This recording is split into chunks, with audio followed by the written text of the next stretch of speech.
Thank you very much, friends. And as we know, Israel-Palestine issue has taken a very bad turn after 7th October, when Hamas launched a air, land, and water attack on Israel.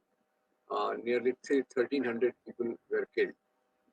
Now, taking that pretext, Israel launched an all-out attack at refugee camps, at hospitals, and at different places, which I think today only the news of ceasefire has come, and 4 days have been given for ceasefire and further negotiations. Now, during this period, nearly 1,300 Palestinians have been killed, and majority of the people who have been killed are children.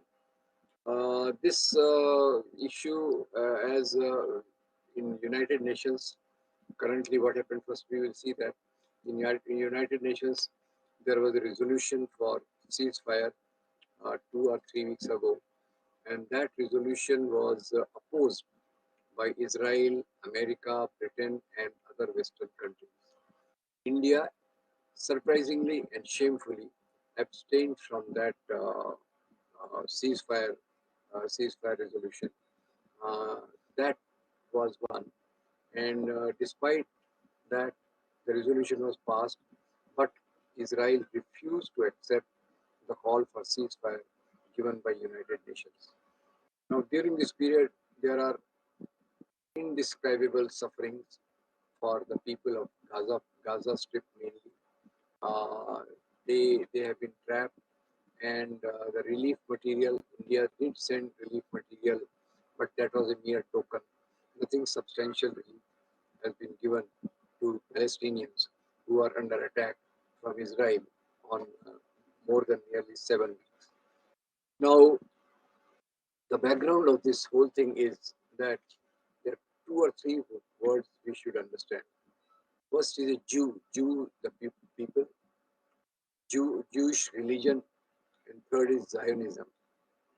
Now, Jew religion is a ancient religion. It came into existence 7th century before Jesus Christ, like BCE, what is called lately.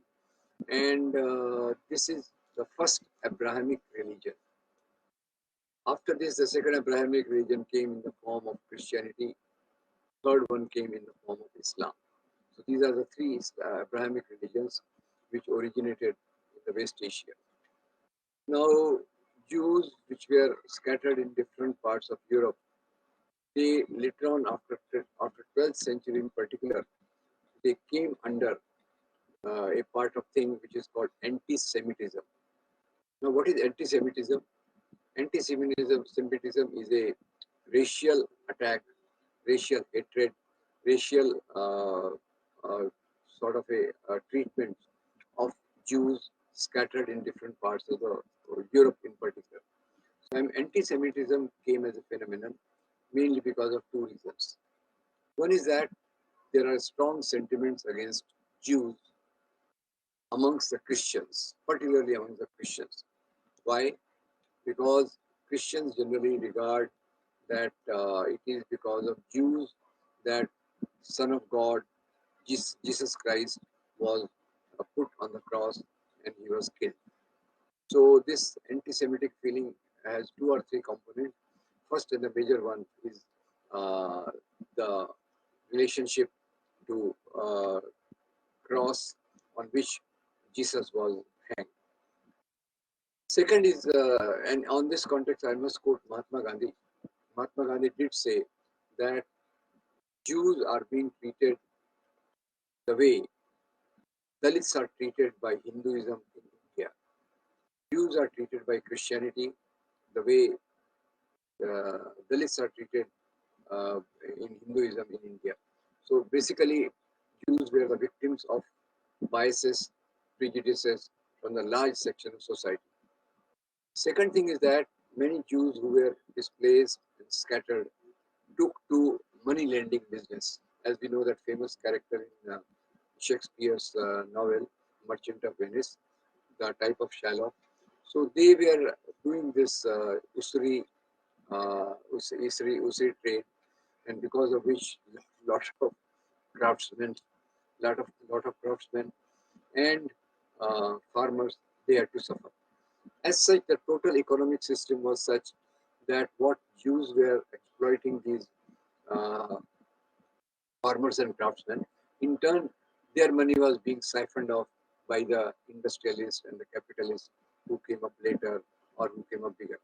But in sum and substance, this created a sort of a sentiment against the Jew. Now, this sentiment, as I just repeat, this is called anti-Semitism. Anti-Semitism, which is very prevalent. So, this sort of a bias against Jews led to their persecution in many European countries, because of which they were driven off. They were driven off to various places, and they took shelter in neighboring countries or other places. Now, this phenomenon goes on until 18th century, and in 1897, when a section of Jews comes up who are believing in Zionism. Now, what is Zionism?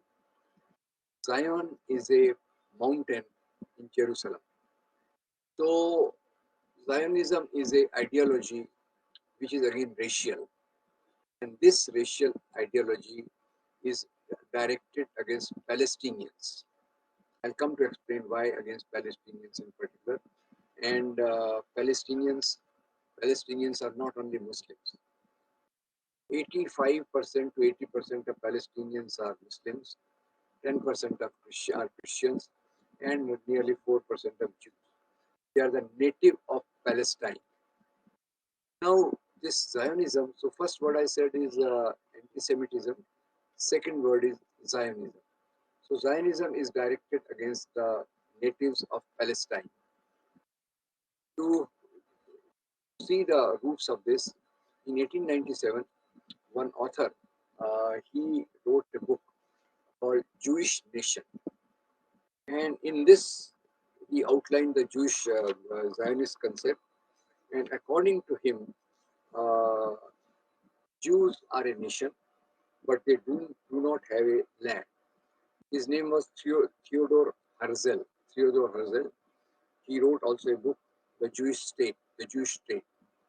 And with this, 1897, they formed a Jewish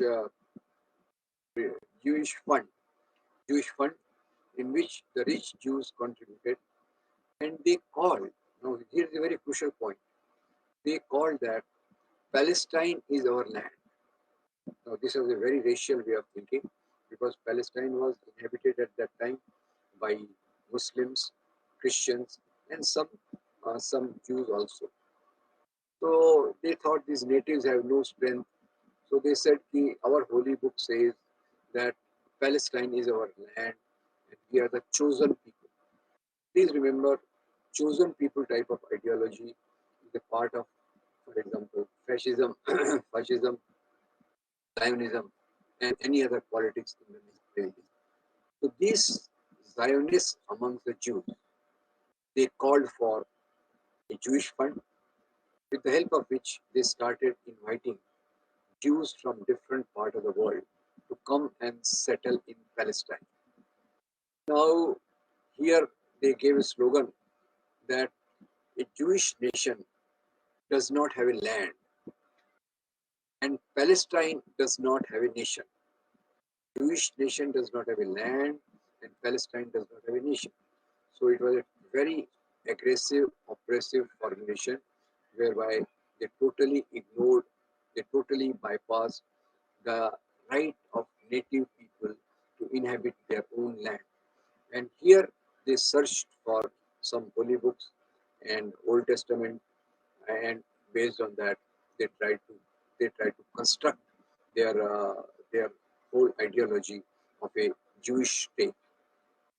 So, going by this, many Jews started settling in Palestine. At that time, as I said, the population of Jews initially was 4%. Gradually, it went on increasing. The Jews who were coming to Palestine, a condition was laid on them. What was the condition? Number one, that you buy the land. Once you buy the land, you can't sell it back to the Arabs, the Palestinians. Number one. Number two, you cannot give it on hire to a Palestinian. Basically, what is happening that they go on appropriating more land, all that. So as their land increases, they become substantial in number. By 1947, they became close to 30%. But even before that, now so far, Palestine was part of Ottoman Empire. The First World War, through First World War, the Palestine came under British mandate. Mandate is not a ownership. Mandate is sort of a dictating terms. It was not ownership. So British were the people who had mandate of Palestine, and they decided that Palestine has two nations, the the Jews and the Muslims, the Arabs, Jews and the Arabs. And here, even before that, in 1916, they came out with a very racist formulation called Balfour Declaration. Balfour Declaration was a formal recognition by British of a Jewish state. Balfour Declaration was said that Palestine has Jews and Palestine has uh, Palestinians, the Arabs, and all that. So please note here that the land which belonged exclusively to Palestinians, the Muslims and Arabs, now that stood gradually transferred to Jews, and it was aggressively protected by British. British. British had their own designs. They themselves did not regard natives as having any particular right over their own land. They also believed in racism, in colonialism. So British in 1947 they got they got Israel recognized by United Nations. The United Nations recognized Israel as a state, and at the very foundation, many injustices were done to the Palestine state. Number one, when when the Jewish state was declared, the Jews were 45%. Jews were 45% of the population, and they owned 7% of the land. They owned 7% of the land. With this resolution, which British pushed through United Nations, they came to control 55% of the Palestinian land. Stage one. The Arabs, the Palestinians, majority Muslims, they got very dissatisfied and they were not comfortable with this solution. Anyway, Israel comes into being, totally supported by Britain, America, and the other Western powers. This America, Britain, and other Western powers had a vested interest that this is an area which is rich in oil, rich in oil. And Arabs, the other Arabs, neighboring countries, Jordan, Egypt, Syria, they are controlling this oil. So we should have our say in this land, where we can have a ally who can control, who can be our proxy, who can be our proxy in the area. So that was intention of British and America in promoting Israel. Now, after its formation in 1947, it got 47% of 55% of land, 30% of population, 55% of land. Arabs were displaced because of that. Palestinians were displaced out because of that. And as I just repeat, major of the Palestinians were Muslims. Now let's see the second point. After this, they occupied 55% of the land. There were two other wars between Arabs, Palestine on one side, and Israel on the other. In both these major wars, Israel was totally and blindly supported by America and Britain. So through these wars, Israel expanded its area of occupation. and it became first 80%, and that it went on to become over 80%, close to 90%. So Gaza Strip and Western Bank, they remained with uh, Palestinians, and the remaining one, Israel gradually came to occupy in that area. Now, in the first war which occurred, first or second war, 1967, before that there was another war which Israel launched. In that, nearly over 8 lakh Palestinians, which was a substantial section of their population, were driven away from their homes, and they had to go and live as refugees in different parts of Palestine and different neighboring countries. Now, this was the first time when 8 lakh Palestinians were placed from their lands. They became totally helpless. And from amongst these, the resistance started. And the resistance of weak generally takes the form of violence. So please note about Leila Khalid. Leila Khalid emerged from these displaced people.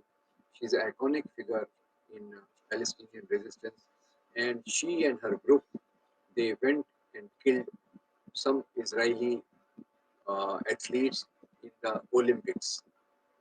Now, so this is the type of frustration which they saw.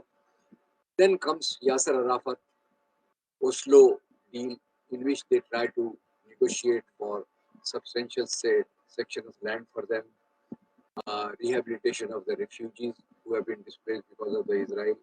But this also is not implemented. Israel backs out from that.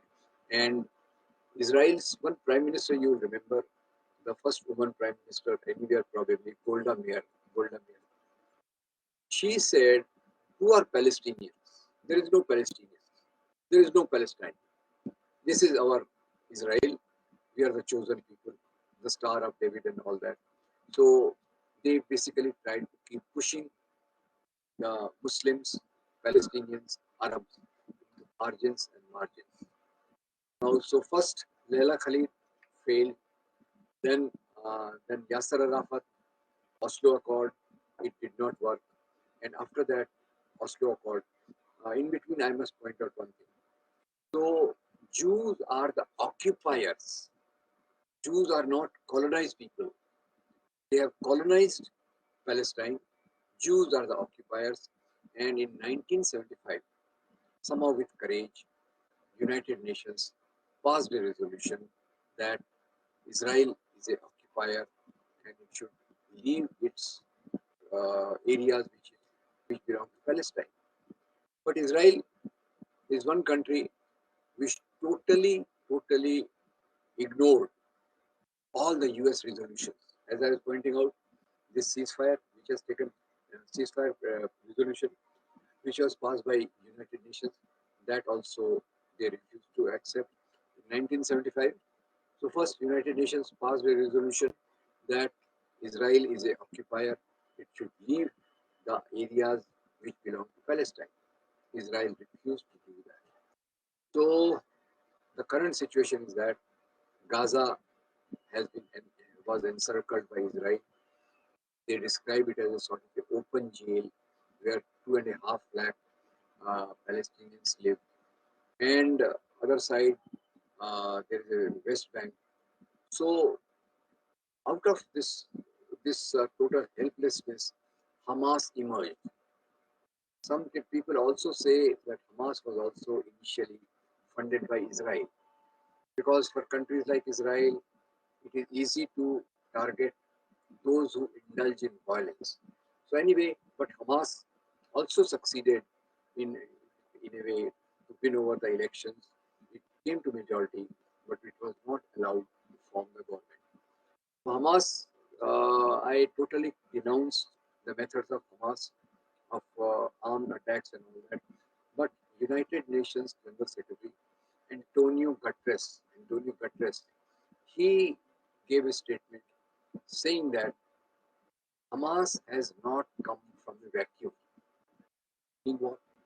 That the violations of United Nations resolutions done by Israel and Israel's refusal to recognize the due rights of Palestinians, a major cause of coming up of such a armed response from the Palestinian people in the form of Hamas.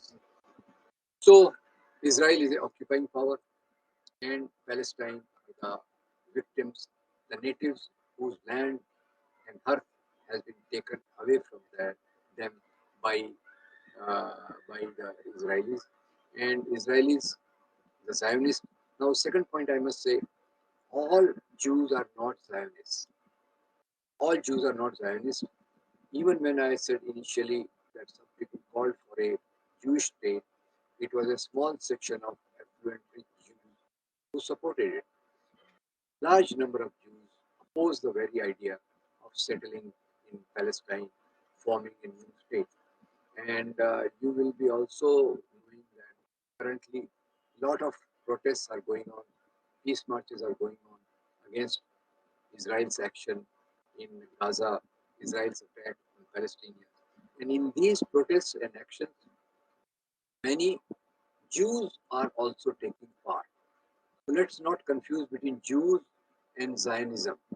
Jews, Zionists are a small part of Jews who are very affluent, who on the strength of their money, power, and support from the Western countries want to establish a state and want to totally get rid of Muslim Arab Palestinians from that area. So we are in a very delicate situation in history because the US and Western powers, that whole attitude of supporting the occupier power who has colonized Palestine is the root cause, of the problem.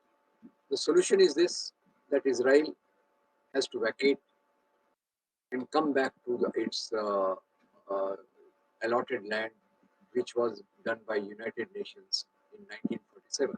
That is 55% of the land. Even though it is more, I think Palestinians will be happy to that they make a demarcation there and leave the other occupations of the land which they have done. So this is called two nation solution, that Palestine should be occupying the area allotted in 1947. Israel should be occupying the area allotted in 1947, that is 55% of the land. So this is one. Even at that time, there were many people who felt that Israel is being given undue favors, and they did not stand with its policy, because Israel's rule is more or less a sort of a apartheid rule. Now, as far as India is concerned, in India, right from father of the nation, Mahatma Gandhi, Indian foreign policy and India's attitude towards Israel and Palestine was very well defined. Mahatma Gandhi, right in 1938, when there was simmering that Israel should be formed, Mahatma Gandhi said that Palestine belongs to Arabs as much as Britain belongs to English and France belongs to French. There is a clip circulating in the media of Atal Bihari Vajpayee, of all the people Atal Bihari Vajpayee. In that clip, Atal Bihari Vajpayee says that the whole land belongs to Palestinians and Israel must vacate it. So that may be a far-fetched thing. So far, India's policy was also always with Palestine, the rights of Palestine, and India was supporting Palestinians because a lot of injustices have been done against them. Another point I want to make out, that Jews were tortured, massacred, subjected to gas chamber by Hitler. Hitler was shaped by anti-Semitism, which were prevalent in Europe, and it was because of that he attributed all the ills of Germany to Jews. 60 lakhs of Jews were subjected to gas chamber, and other 60 lakhs were killed by other means. But what Hitler did to Jews is no reason for Jews are Zionists doing similar thing to Palestinians. What Zionists are doing to Palestinians is very much similar to what Hitler did to Jews. So some people give it as a justification that Jews suffered a lot, so they deserve to have a particular country. But that's a wrong argument. Jews were settled in different parts of the country. They should very well have the citizenship of that country. That is their right. But to come and occupy another land is totally different thing, not acceptable by human standards, United Nations standards, not anyway. But Israel is very adamant. Israel refuses to follow any of the United Nations resolutions, and mainly this is because America, Britain, France, these major Western powers, the imperialist powers, they stand to support uh, Israel, and that's again mainly sort of a global balance, global domination by the Western powers, which they want to achieve through Israel. So this is in a nutshell. I will just summarize that Jews were persecuted in different parts of the world. Not all Jews wanted to form Israel. There's a small section called Zionists who wanted to form, who wanted to come and occupy Palestine. And after having come and occupied Palestine, they gave it a religious color that it is because of the uh, dictates in the Holy Book that they are occupying this land, and this land belongs to them. It is a totally illogical thing. Uh, this is like natives' rights being abolished in favor of the occupiers who are more affluent or who are supported by the imperial power. So today, what is the solution? I see that one is that United Nations today is not very strong because United Nations is not very strong. It is not able to impose. It is not able to implement its policies that are just, fair, and lawful and humane. Because of that, Israel is getting away with all what it does. We can always say that Jews do not have any nation, while Muslims have so many nations. That's a wrong logic. Logic is this, that Muslims have been staying there for centuries, millennia. How can anybody tell them that you go and stay to other places?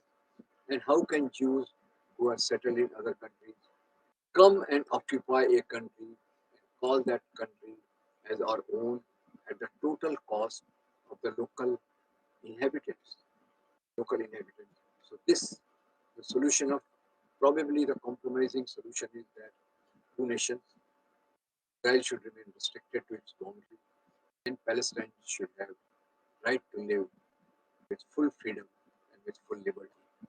The international powers, which are blindly supporting Israel, are doing a grave injustice. And in India, the other aspect is that since the victims of Israel are mainly Muslims, and in India there is Islamophobia, hatred for Muslims. So in a subtle way, the social media and the right-wing political party,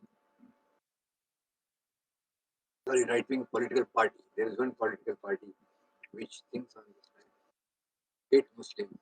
They internally are circulating hate messages.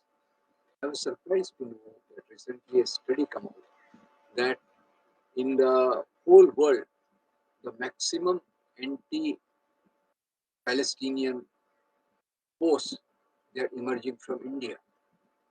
This is again related to the growing Islamophobia in India, which has come up, which has become stronger in 9/11, and which is part of the target of the majoritarian politics, which is dominating here over a period of time. So these are two things which are circulating, that Jews do not have a nation. So why not let them have one nation? Which again is a totally illogical thing. Second is the Islamophobia in India has been intensified because of what Israel has done, and that has been circulated by social media. Probably that's what I have to say. I'll be happy to answer your question. Thank you.